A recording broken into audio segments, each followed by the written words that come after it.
Thank you for staying with us. Nation building can be defined as constructing or structuring a national identity using the power of the state. It aims at unification of the people within the state so that it remains politically stable and viable in the long run.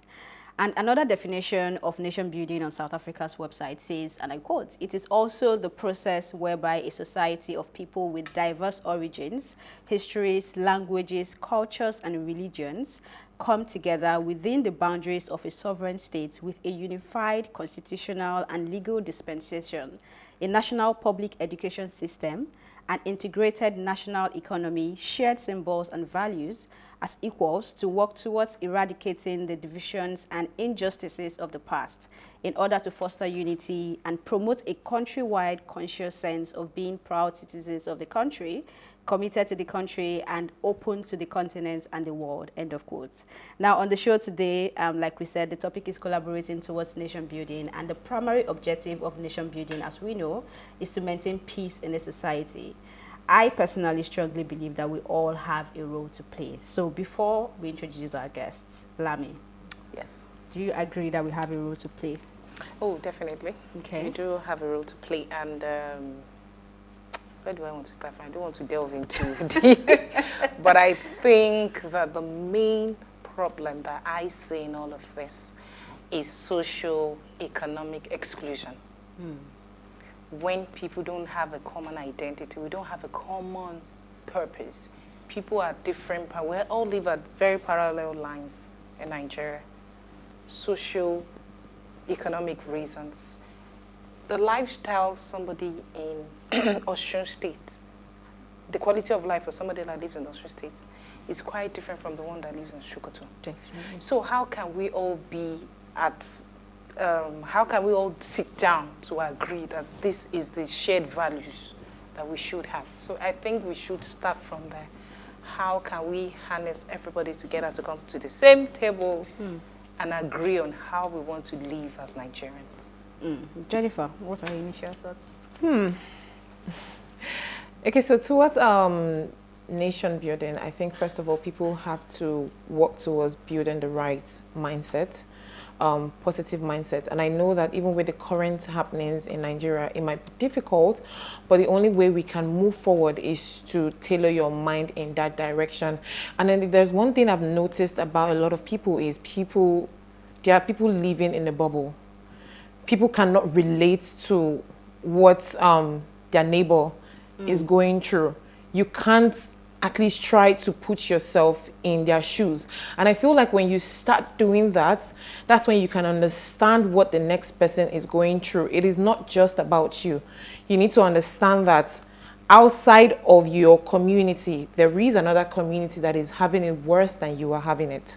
So let's try to, empathize with other people. I think that's a and then special come together. skill that everybody cannot have, which is why we have a government, right? But let's hear what you have to say. Remember, you can join the conversation. Tweet at us at PlusTvAfrica with the hashtag Wisho or SMS and the WhatsApp to 081-803-84663. The number will be right on the screen. Now, our guest today is the Chairman and Chief Potential Officer at Ethos and Mettle Limited.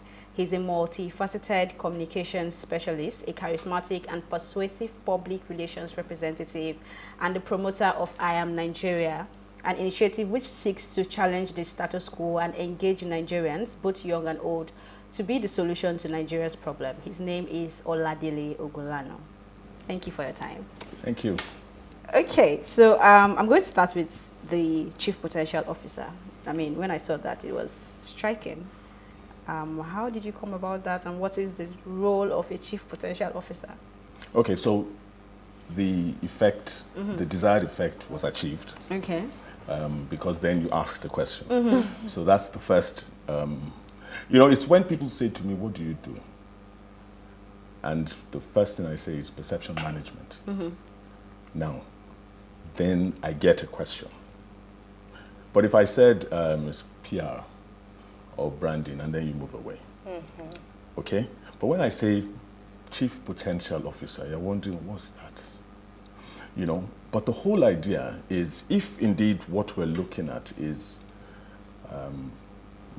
under the guise of marketing communications, but we're saying that we're building perception and we're managing perception, then the potential officer begins to seek out those things that you would ordinarily not look at or see.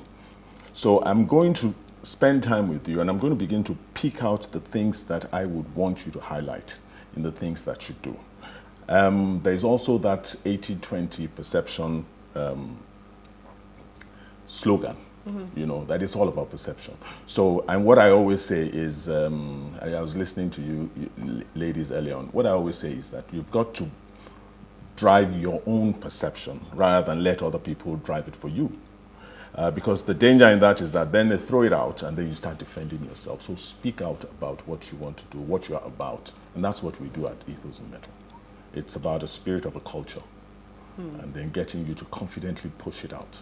So that's what the Chief Potential Officer does. Great. Jennifer, do you want to go first? That's good. That's that's amazing. I mean, I've never actually, when I read your bio, all I saw was, I saw the PR part, I saw the brand management and all of that. But now that you've kind of like elaborated what Chief Potential Officer means, it sounds amazing. Thank you. It sounds amazing. You're welcome. For you. I think I'll let Lami ask her question. So to start with, what is nation building? And what do we mean by collaborating in nation building? Now, you want the textbook or we relate it to our reality? Relatable reality. Because I Let's listen be to you practical. read out the textbook definition. Yeah, I mean, I've done that, yeah. Nation building, unification of state and all of that. But I believe that there's something that comes before that. Which is? Which is the people. The people need to even know who they are. You cannot begin to build a nation of people that feel lost. Okay, so what is the Nigerian story, for example? What drives us? What's the aim? What are we looking at? Where are we headed? Nobody so far has been able to put that in perspective. When I say nobody so far, I'm talking about people that at the moment, or even prior to now, are driving the boat or the ship of the nation. So when we do not know what we are all about, it's difficult to begin to start talking about nation building. What are we building? Are we building a dog or a cow or a goat or a sheep? Or what are we building? You know, so there is that despondency, and you can feel it. And you see it all around because people just must have a sense of belonging. There must be someone that pulls us all together and says, okay, this is who we are. As Shared a people. values. And then we begin to first identify the values before you can even begin to share those values. Who is doing all of that? You know, so yeah, okay, everybody begins to look lost because nobody's doing that. And so we wait for government to do that, which is what we always do. But I like what Jennifer said earlier on about being positive. So I'm going to try and be positive tonight so that I don't go my usual route. So we wait for government to do A, B, C, D, E. But you know, when you talk about collaboration, it begins to open it up even better as far as I'm concerned. And then we see what A, B, C, and D think about this nation. Let me take you back a Yes. bit. When you said we need to understand what Nigeria is, what our story is. Yes. Now, going by your journey and your experience, if you would have to say, this is what you have seen about Nigeria and what our story should be, or what the dream should be, what would that be? Oh, I would work in just a few areas, really. I would highlight a lot of our culture. Okay. I believe that we've not even started addressing the issue of culture. We look at our culture, our traditions. You see, the mistake we keep making is that we associate culture, traditions with things that are fetish. And so it's very easy for us to push it all aside. But there's a lot of tradition and culture that we can begin to look at as our comparative advantage. Put it that way. You know, so nobody who is addressing those things in the country. Those are income earners. I went to St. Louis one day and I paid to go and see the ark. And you know, I got up there and we went up and we came down. And I asked my friend, I said, what's that? He said, that's it. I said, that's $10. And he says, yeah. You know, so, you know, you want to go again to actually see, did I miss something? But we have so many things in this country that we're not even paying attention to. I felt that way. And then at the end of the day, we say government. Can I ask a question? Yes. When you say culture and tradition, can you give me 2 examples, 2 key culture and tradition that you're talking about? Because I mean, we have a lot, but I need to understand where you are coming from. Okay, a lot has been done about the Oshu Festival, for instance. Okay, so that has been promoted to an extent. So a lot of people actually would come into Nigeria to see that festival. It's an income earner. Hotels, airlines, you know, so many people will benefit from that festival. So grow that festival into something that is worthwhile and sell it. Okay? Next door, which is, okay, sorry, I have something called Next Door series. Next door for me is Ogun State. Okay? Next door right there, we have the Sele, no, the Sele village, where Oshofa Hills. You know, I went there once and, you know, until we begin to see these things as income earners, and they're not, it's not hard, but we've got to have people that can see it. Look, so people travel there on pilgrimage every year. What is wrong with setting up activities around those areas? Why don't we have hotels? Why don't we have things that will earn for people along that place for that period specifically? Why don't we have programs that we can build? Those are traditional things that we can talk about. I went 1 kilometer down. I mean, the Oyibo man would be too happy to go 1 kilometer down. And then at the end of it all, what did we have there? We had a spring that was bursting forth water. Very unlike me, I tasted the water. It was very cold and sweet. I mean, that is an adventure. Yeah. Nothing is being done about it. The only thing that is being done about that water is suddenly it becomes holy water. So people are fetching it as holy water. I mean, that's not what a country does to develop itself.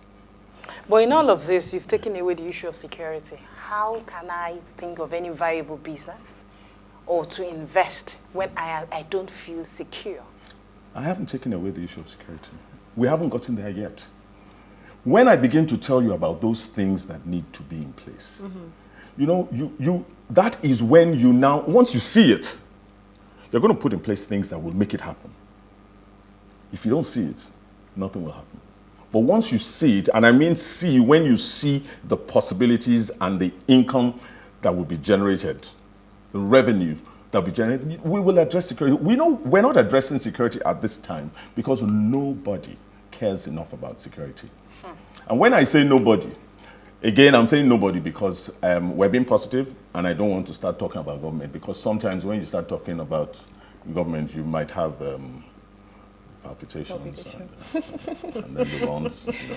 But is it possible for us to have the discussion without the government? No, we'll talk about it, and then we have to get to a point where we can actually, in our minds, put government aside. Okay? We've got to be able to say, you know what, put government aside. So how do we do that when the policy still rules? Policy. Before you answer that, I think I have a question in line with that. I was going to ask, who do you think has the major responsibility for nation building?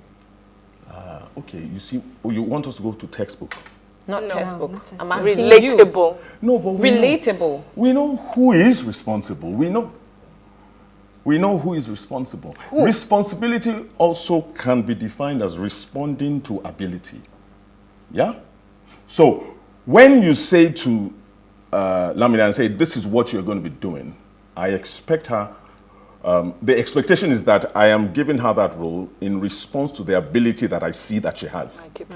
Okay? So, if I give her something that she does not have the ability for, whose fault is it? Okay, so are you saying that government is responsible for nation building? But you are responsible for the government you We have. Thank you. That was what I was going to say that. So it's you at the end of the day. Yeah. It's government is what is government? We are government.